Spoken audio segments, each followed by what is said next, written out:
बाबू के सासुर दिसारा बाबू के आंगन हो चौथी बाबू के आचार हो मोरी बहनी ये गुर फुलावा पाऊ हो तो से जिया लगाऊ हो बाबू के हो तो बाबू का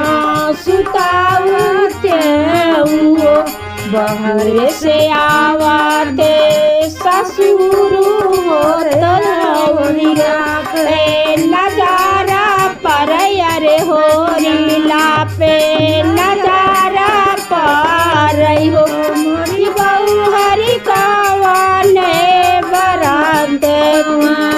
कवाने राई हो रीलवा बड़ा सुंदर हो रीलवा बड़ा सुंदर हो मोरे ससुर खाल रहल कदासिया हो दुआसिया कपार हो दुआसिया कपार न हो मोरे ससुर खलाई बना खिया हो तो झूठावा उठा